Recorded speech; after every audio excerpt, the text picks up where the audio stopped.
தயவு பதிவு 153 அருட்பெருஞ்சோதி அகவல் உரைவிளக்கம் திருவருட்பா 6ஆம் திருமுறை அருட்பெருஞ்சோதி அகவல் உரைவிளக்கம். உரைவிளக்கம் அருளியவர் தயாநிதி சுவாமி சரவணானந்தா, திண்டுக்கல். திருச்சிற்றம்பலம். அருட்பெருஞ்சோதி அருட்பெருஞ்சோதி தனிப்பெரும் கருணை அருட்பெருஞ்சோதி. அகவல் அடிகள் 1551 1552. வரநிறை போது விடை வளர்திரு நடம்புரி பரமசித்தாந்த பதிபரஞ்சுடரே. வரநிறை போது விடை வளர்திரு நடம்புரி பரமசித்தாந்த பதிபரஞ்சுடரே. அருள் விளக்க உரை. கடவுள் விளங்கும் இடம் பொதுவாம், ஒரு தன்மைத்தான ஆன்மாவே ஆகும். கடவுள் விளங்கும் இடம் பொதுவாம், ஒரு தன்மைத்தான ஆன்மாவே ஆகும். கடவுள் ஒருவரே அல்லாது பலர் அல்லர் என்பதை நன்கு அறிந்து மறவாது உளம் கொண்டிருத்தல் வேண்டும். உலகில் கடவுள் விளங்கும் ஆலயம் என்னும் பொதுவோ எண்ணடங்காதனவாய் தோற்றுகின்றன. அப்படியுள்ள ஆன்மாக்கள் தோறும் தனித்தனி இருந்து ஆட்சி புரிகின்ற கடவுள் பலராக அல்லவா இருக்க வேண்டும் என எண்ணமிடுகின்றனர் பலர். உண்மை அப்படி அல்ல. ஒன்றான கடவுள்தான் எனினும் அருளாலே எங்கும் பூர்ணமாய் உள்ளவராய் இருக்கின்றார். ஆகையால் ஓர் ஆன்மாவில் அனுபவப்படுவது பூர்ணமாகவே விளங்கும். ஆதலின் அனுபவத்தில் கடவுளும் அது விளங்கும் ஆன்மாவும் ஒன்றாகவே கொள்ளப்படும். ஆதலின் அனுபவத்தில் கடவுளும் அது விளங்கும் ஆன்மாவும் ஒன்றாகவே கொள்ளப்படும். இந்த அனுபவிக்கு தானே எங்கும் இருப்பதாய் விளங்கும். இந்த அனுபவிக்கு தானே எங்கும் இருப்பதாய் விளங்கும். இது அயலறியாத நிலை இதுவாம். முன்பு பரம வேதாந்த பரம்பரஞ்சுடர் எனப்பட்டது. இங்கு பரம சித்தாந்த பதிபரஞ்சுடர் எனப்படுகின்றது. வேதாந்தம் பரபிரம்மத்தை ஆன்மாவோடு அத்துவிதமாக கொண்டு கூறுகின்றது. இந்த ஆன்மா கடவுள் என்கின்றதாம்.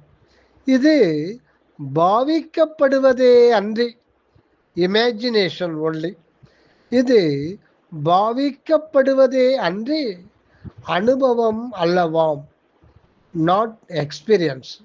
இதற்கு அருட்சேர்க்கை ஏற்பட்டு அருட்பெருஞ்சோதியே கடவுள் என்றும் அதுவே அணுத்துவமாய் விளங்கும் நிலையே ஆன்மா என்றும் கொள்ளல்தான் அனுபவம் ஆகும். இதற்கு அருட்சேர்க்கை ஏற்பட்டு அருட்பெருஞ்சோதியே கடவுள் என்றும் அதுவே அணுத்துவமாய் விளங்கும் நிலையே ஆன்மா என்றும் கொள்ளல்தான் அனுபவமாகும். இதனால் அந்த வேதாந்தத்திற்கு முன் அடையாக பரம என்ற சொல் இணைக்கப்பட்டுள்ளது. இதனால் அது சுத்த வேதாந்தமாகி விளங்கும். சுத்த என்பது அருளை சுட்டுவது. ஆகையால் அருளால் வேதாந்த முடிவை காண்டல் வேண்டும் என்பது குறிப்பு. ஆகையால் அருளால் வேதாந்த முடிவை காண்டல் வேண்டும் என்பது குறிப்பு. இதுபோல் சுத்த சித்தாந்தத்தால் பதியை பரஞ்சுடராய் அனுபவத்தில் குறிக்கப்பட்டது. சித்தாந்தத்தில் பதியோடு ஐக்கியப்பட்டு வாழும் அனுபவம் கிடைப்பதில்லை. மறைவே முடிவாகும் அந்த சித்தாந்திகளுக்கு. இதை திருவருட்பாவின் ஓர் பாடலில் காண்போம். வேதாந்த நிலையோடு சித்தாந்த நிலையும் மேவும் போது நடும் நான் காணல் வேண்டும் சூதான் தற்போதத்தை சுடுவாயோ தோழி துட்ட நெறியில் கெடுவாயோ தோழி. வேதாந்த நிலையோடு சித்தாந்த நிலையும் மேவும் போது நடும் நான் காணல் வேண்டும் சூதாம் தற்போதத்தை சுடுவாயோ தோழி துட்ட நெறியில் கெடுவாயோ தோழி என்ற அருட்பாவின் மூலம் தற்போதத்தை அருளால் சுட்டெரித்துவிட்டு அருட்புரிவில் நடனமிடும் பதி அனுபவம் பெறவே தன் மனத்தொழியை அறிவுறுத்தி அடைத்து கொள்ளுகின்றார் அடிகளார்.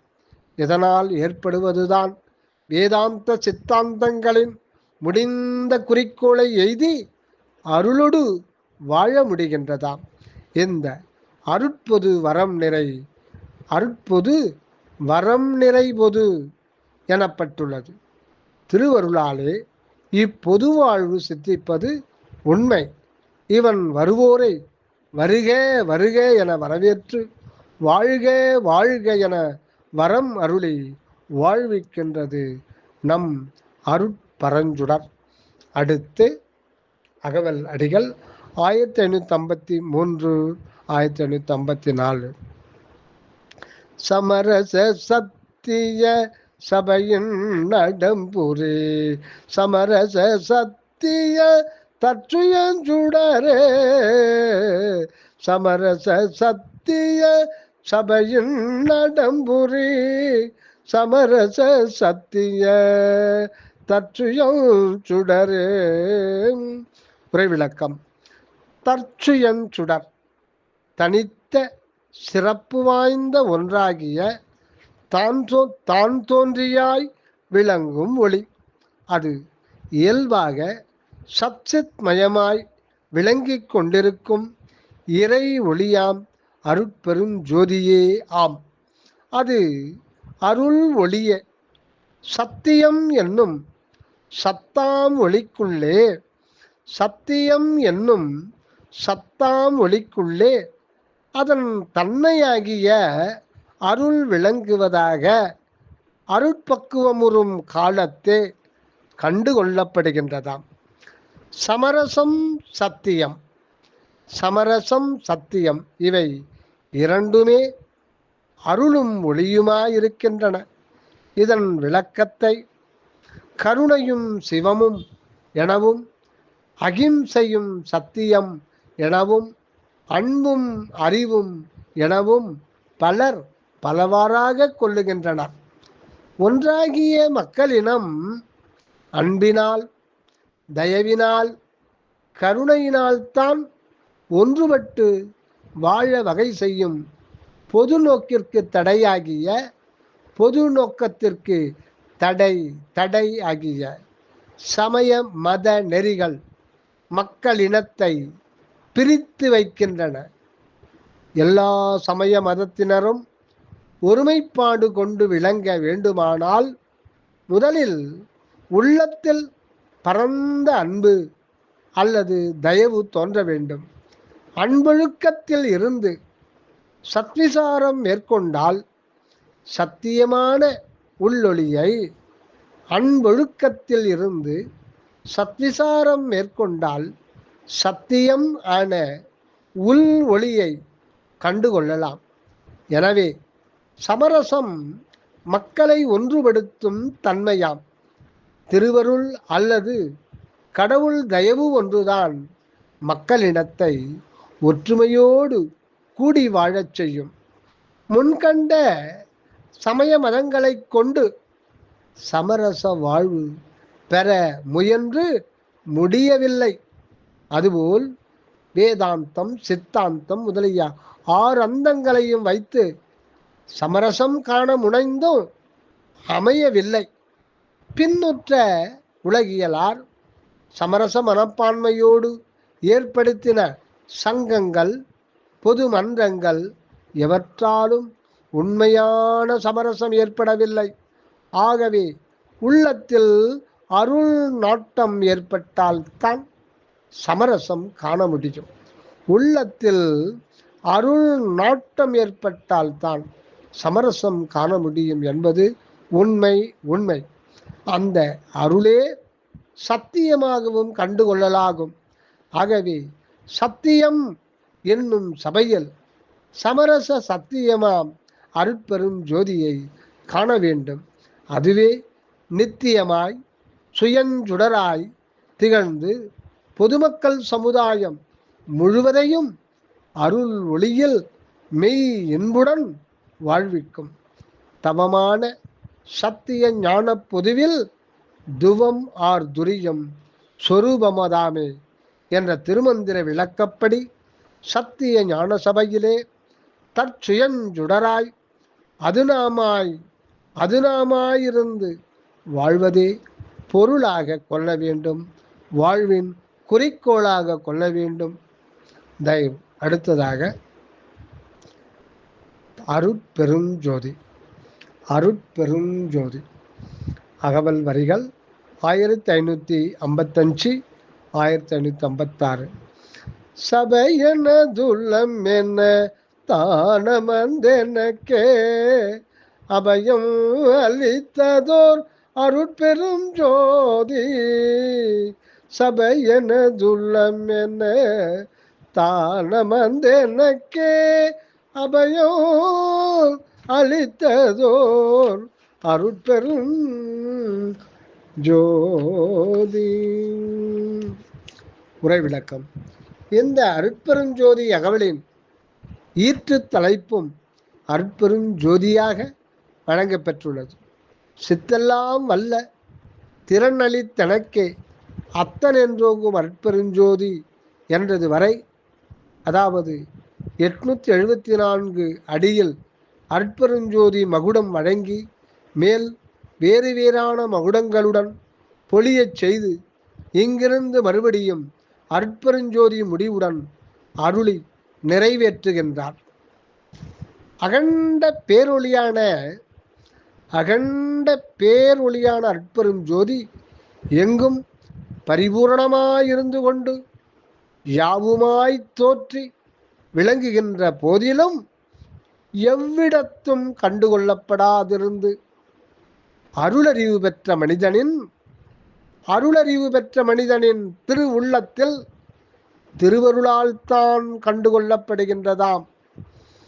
அருளறிவு பெற்ற மனிதனின் திரு உள்ளத்தில் திருவருளால் தான் கண்டுகொள்ளப்படுகின்றதாம். அந்த அருள் உள்ளம் பெற்றவர் நம் திரு அருட்பிரகாசரே ஆவார். அவர்தம் உள்ளத்தே முதலில் இந்த அருட்பெருஞ்சோதியை கண்டுகொண்டார். இவருக்கு இந்த அருட்பெருஞ்சோதி காட்சி உள்ளமாகிய சத்திய ஞான சபையிலே இவருக்கு இந்த அருட்பெருஞ்சோதி காட்சி உள்ளமாகிய சத்திய ஞான சபையில் தோற்றமாயது. அது புதிதாக அங்கு எழுந்தருளி தோற்றியது அல்ல. அப்படி வந்து உதித்தது என்றால் எப்படியும் ஒரு கால் நிலைக்காது மறைந்து போய்விடும். ஆனால் அது நித்தியமாய் இருந்தும் அபக்குவ காலமெல்லாம் தோற்றாது இருந்து அருட்பக்குவத்தே தோற்றியுள்ளது. ஆகையால் நிலையாக அமர்ந்து விட்டுள்ளதாய் விளங்குகின்றதாம். அப்படி நிலைத்து இளங்குகின்றதோடு அருளால் இறப்பு அச்சத்தை முழுவதும் போக்கி அடைக்கலம் அளித்து விட்டுள்ளதாம். இப்படி அபயம் தந்து ஆட்கொண்டுள்ள அருட்பெரும் ஜோதியைத்தான் திருமுன் நின்று, அதாவது புருவ மத்தியிலிருந்து துதிக்கின்றார், புகழ்ந்து ஏத்துகின்றார். இந்த அகவலும் அப்படி செய்யப்படுகின்ற போற்றி செயலே ஆகும். இவரே முன்னிலை நின்று போற்றிட தன்மையாயிருந்து வரைந்துள்ளதுதான் இந்த திருவருட்பாவின் பெருஞ்சிறப்பாகும். திருவாசகத்தை மணிவாசகர் சொல்ல, திருச்சிற்றம்பலமுடையாரே ஒரு மனித வடிவில் வந்து கேட்டு எழுதி முடித்து முடிவில் திருச்சிற்றம்பலம் உடையான் என்று கைசாத்துமிட்டதாக கூறுவர். எனவே இந்த அகவலின் அருள் மாண்பு நன்கு விளங்கும். அடுத்ததாக அகவல் வரிகள் 1557 1558. மருளெல்லாம் தவிர்த்து வரமெல்லாம் கொடுத்தே அருளமுதருத்திய அருட்பெருஞ்சோதி. மருளெல்லாம் தவிர்த்து வரமெல்லாம் கொடுத்தே அருளமுதருத்திய அருட்பெருஞ்சோதி. அனக உரை. ஒரு ஆன்மா பரிவாகம் அடைவதற்கு இருள், மருள், அருள், இருள், மருள், அருள் என்ற மூவித நிலைகளில் செலுத்தப்பட வேண்டியுள்ளதாம். ஐம்புலன் அறிவு மட்டும் கொண்டு விளங்கும் ஆன்மாக்கள், ஐம்புலன் அறிவு மட்டும் கொண்டு விளங்கும் ஆன்மாக்கள் இருள் நிலையில் உள்ளவை. கடவுள் நியதியால் தேக போகங்கள் கொண்டு மெய்யறிவு விளங்கா அந்தகாரத்தில் அந்த ஆன்மாக்கள் வாழ்ந்து வருகின்றதாம். அப்பிறவிகள் யாவும் கடந்து மனித பிறப்படைந்து மன அறிவு கொண்டு விலங்கு நிலையே மருள் நிலையாக பகரப்படுகின்றது. இந்த மனோ பகுத்தறிவு அன்பினால் நிரம்பி பக்குவப்பட அறிவு ஒளியும் அதிகரிக்கும். இந்த மனோ பகுத்தறிவு அன்பினால் நிரம்பி பக்குவப்பட அறிவு ஒளியும் அதிகரிக்கும். இந்த பக்குவ மனோ அறிவில்தான் ஆன்ம உண்மையும் கடவுள் ஞானமும் வெளிப்படும். இந்த பக்குவ மனோ அறிவில்தான் ஆன்ம உண்மையும் கடவுள் ஞானமும் வெளிப்படும். இந்த ஆன்ம கடவுளின் இயல் உண்மை பெருந்தன்மையே அருளாம். இந்த ஆன்ம கடவுளின் இயல் உண்மை பெருந்தன்மையே அருள் ஆம். இதுவே ஆன்மாவுக்கு முடிவான அருள் நிலையாக ஆணை செய்யப்பட்டுள்ளதாகும். ஆதலின் மனிதன் அருள் நிலைக்கும் இருள் நிலைக்கும் இடையில் மருளில் மயங்கி வாழ்ந்து கொண்டுள்ளான். ஆதலின் மனிதன் அருள் நிலைக்கும் இருள் நிலைக்கும் இடையில் நின்று மருளில் மயங்கி வாழ்ந்து கொண்டுள்ளான். இந்நிலை நின்று தெளிவு பெற வேண்டியுள்ளது. இவனுக்கும் கடவுள் நியதியால் தேக போகங்கள் உண்டாகின்றன. ஆனால் அறிவறியாமையால் பற்று மிகுதியால் இருளிலும் ஓரளவு பற்றலால் ஒளியிலும் சென்று மயங்கி வீழ்ந்தும் தெளிந்து எழுந்தும் முடிவில் வேண்டுதல் வேண்டாமையற்ற அருள் நிலையில் அமைகின்றான், அமைதி கொள்ளுகின்றான். நம் வல்லலை ஆட்கொண்ட அருட்பெருஞ்சோதி மருள் மயக்கையெல்லாம் ஒழித்து விட்டதாம். மாயா கண்ம செயல்கள் யாவும் அருள் ஒளியின் காரியமாக காண்கின்றார். மேலும் அந்த அருள் ஒளி இவருக்கு சிறந்த வரம் யாவும் வழங்கிவிட்டதாம். ஆதலால் இவருடைய குறைகள் தீர்ந்தன. முடிவாக அருள் அமுதம் ஊட்டப்பெற்று மரணமில்லா பேரின்ப வாழ்வும் அருளப் பெற்றார் என்று அறிகின்றோம். அடுத்ததாக அகவல் வரிகள் 1559 1560. வாழினின் பேரருள் வாழினின் பெருஞ்சீர், வாழினின் பேரருள் வாழினின் பெருஞ்சீர் ஆழி ஒன்றளித்த அருட்பெருஞ்சோதி. வாழினின் பேரருள் வாழினின் பெருஞ்சீர் ஆழி ஒன்றளித்த அருட்பெருஞ்சோதி. அருட்பெருஞ்சோதியால் மரணமில்லா பேரின்ப வாழ்வு வழங்க பெற்று கொண்டதற்காக நன்றி தெரிவிக்கும் முகத்தான் ஆண்டவருடைய பேரருளையும் பெருஞ்சிறப்பையும் வாழ்க வாழ்க என்று வாழ்த்து கூறுகின்றார். இவருக்கு அருளப்பெற்ற அருட்பேருக்கு விளக்கம் ஆழி ஆழி என்ற சொல்லால் அணிந்து கூறப்பட்டுள்ளது. இந்த ஆழி என்ற வார்த்தை மோதிரம், சக்கரம், கடல் என பொருள்படுவதாம். இம்முப்பொருளும் கொண்ட ஆழியை தமக்கு அருட்பதி வழங்கியுள்ளதை கண்டு உள்ளத்து உவகை கொள்கின்றார். மோதிரம் என்ற பொருளுக்கு ஒப்ப அவர் விரலுக்கு அணியும் ஆழி. இவர் பெற்ற கடவுள் திருமணத்துக்கு ஓர் அடையாளமாகும் ஆழி. ஆழி என்பதனை சக்கரமாய் கொள்ளும்போது அது உலகெல்லாம் ஆட்சி செய்யும் சின்னமாக தோற்றுகின்றது. மேலும் இதற்கு கடல் என்னும் மற்றொரு பொருள் கொண்டு பார்க்கும்போது இந்த ஆழி ஆனந்த கடலாக தன்னை சூழ்ந்து பேரின்பில் வாழ வைக்கின்றதாம். இந்த அருட்பேரின்ப வாழ்வு பெற்றாருக்கு இந்த உலக வாழ்வு அல்லல் நிறைந்த துன்பப் பெருங்கடலாக துக்க சாகரமாக இருப்பதாம். இந்த அருட்பேரின்ப வாழ்வு பெறார்க்கு இந்த உலக வாழ்வு அல்லல் நிறைந்த துன்பப் பெருங்கடலாக துக்க சாகரமாக இருப்பதாம். அதனால் மருள் நிலையிலிருந்து கொண்டு பிறவி பெருங்கடலை கடந்து கடவுள் திருவடி நிலையாகிய கரை சேர விரும்பும் முன்னோர் இப்பொழுது அருள் நிலையில் இந்த பிரபஞ்சம் முழுவதுமே அருட்பெருஞ்சோதி கடலாக கண்டு இதில் அருட்பெரும் சித்து புரிந்து கொண்டு என்றும் ஆனந்தமாய் விளங்க அருள்பாலிக்க பெற்றுள்ளான் ஒவ்வொரு சுத்த சன்மார்க். நம் வள்ளல் பெற்ற பேரு இது ஆகும். அடுத்ததாக அகவல் வடிகள் தொடர்ச்சியாக 1561 முதல் 1574.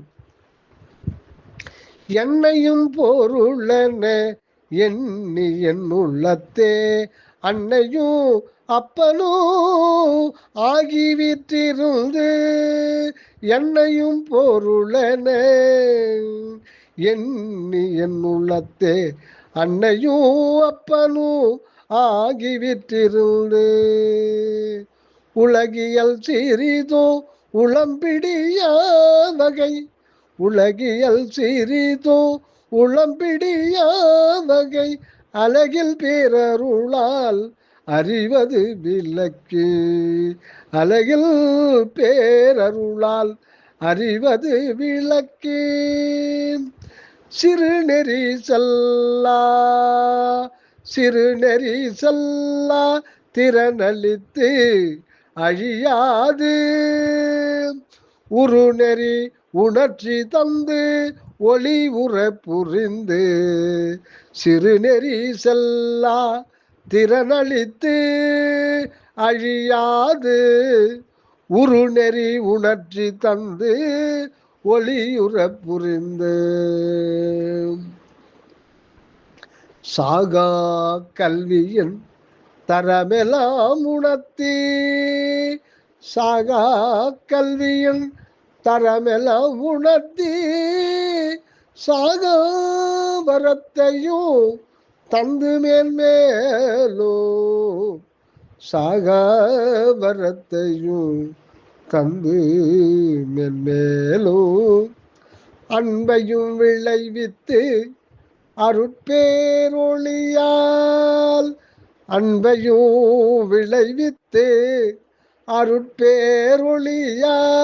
இன்பையும் நிறைவித்து என்னையும் நின்னையும்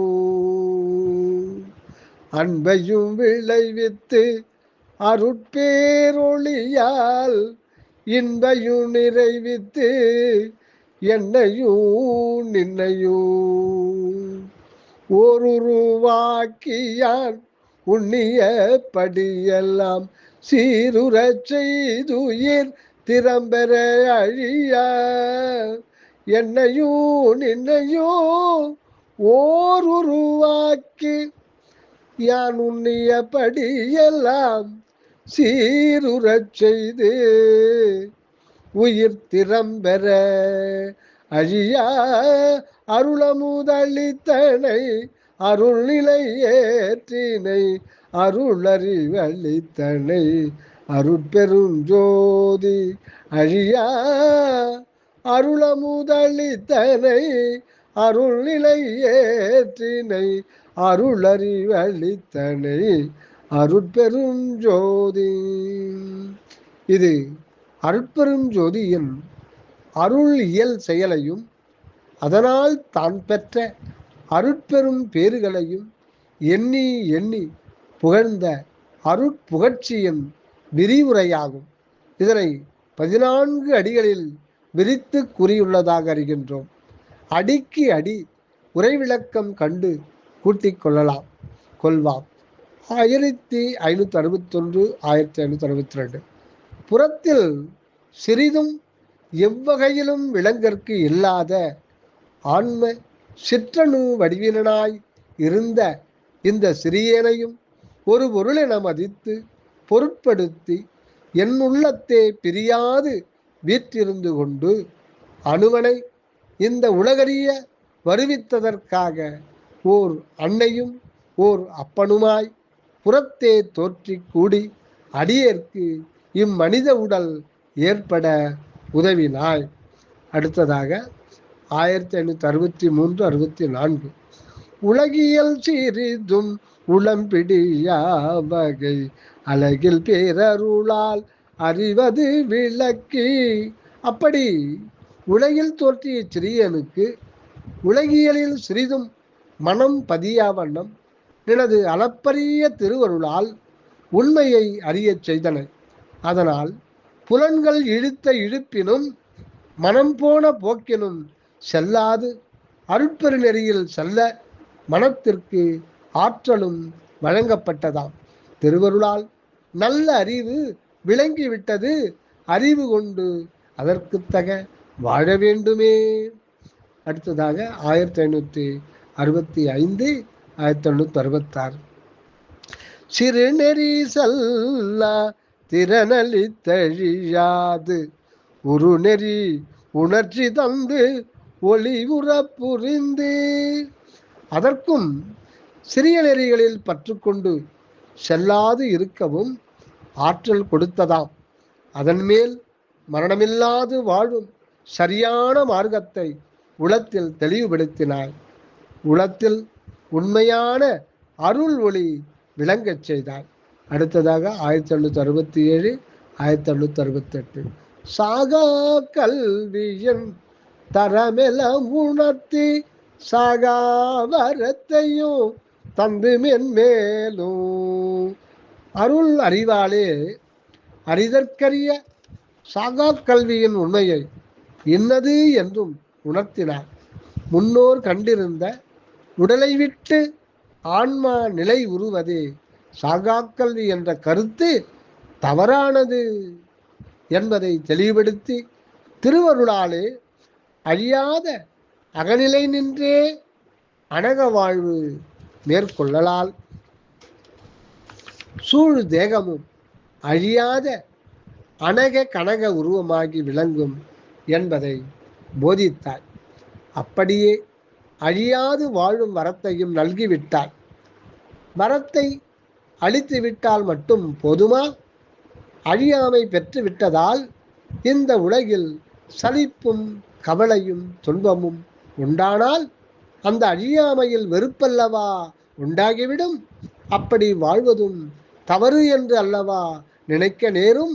அப்படியெல்லாம் பிறழ்ந்து போகாதிருக்கவே மேன்மேலும் 1569, 1570.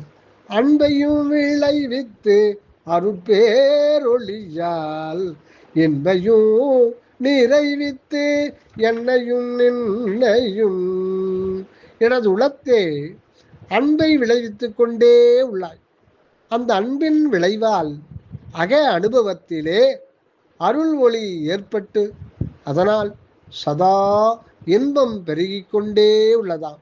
அந்த இன்ப நிறைவிலே நான் நீ என்ற இருநிலை ஒரு நிலையாகிட அடியனை அருள் ஞானியாக செய்துவிட்டார். நான் ஞான் பிளஸ் நீ ஞானி. அடுத்தது 1571, 1572. ஒரு எண்ணையும் நின்னையும் ஓருருவாக்கி யான் உண்ணிய படியெல்லாம் சீருறச் செய்து உயிர் திறம்பெற அழிய. அப்படி ஓருருவாகிய நான் அன்பறிவோடு கருதிய எல்லாம் மிகச் சிறப்பாக செய்து முடித்திட அருளினை அப்படி இயற்றுகின்ற அருட்செயலாலே உயிர் சக்தி நித்திய ஜீவனாகி அழியா ஆற்றல் கொண்டு விட்டதாம். ஒரு ஆன்மாவுக்கு ஏற்பட்ட உயிர் உடம்பு குறிப்பிட்ட ஆயுள் காலம் வரை இருந்து நீங்குவதுதான் சாதாரண விதிமுறையாம். காலத்தே உயிர் ஒடுங்க உடல் நீங்கிவிடும்.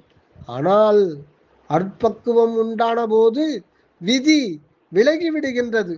ஆயுளும் முடிவு அற்றதாகி விடுகின்றது. அப்போது உயிர் மறைவதுமில்லை, உடம்பு அழிவதுமில்லை. இதுதான் நித்திய ஜீவநிலை. அடுத்ததாக 1573, 1574. அருள முதலித்தனை அருள் நிலை ஏற்றினை. அருள முதலித்தனை அருள் நிலை ஏற்றினை. அருள் அறிவழித்தனை அருட்பெருஞ்சோதி.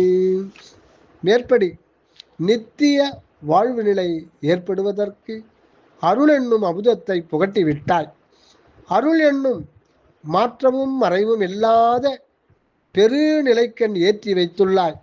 இந்த வாழ்வு நிலைதான் பேரருள் அனுபவ ஞானம் என்று மொழியப்படும். சாதாரண உபாய ஞானத்தால் அறிவரிதாயும் உண்மை ஞானத்தாலே உள்ளது உள்ளபடி அறியப்படுவதாயும் அனுபவ ஞானத்தாலே அறிந்து கொண்டதன்படி வாழ்வில் ஏற்கப்படுவதாயும் உள்ளதாம்.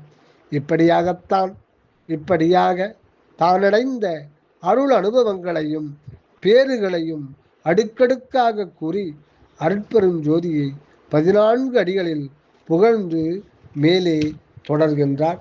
அடுத்த பதிவில் காண்போம். தயவு.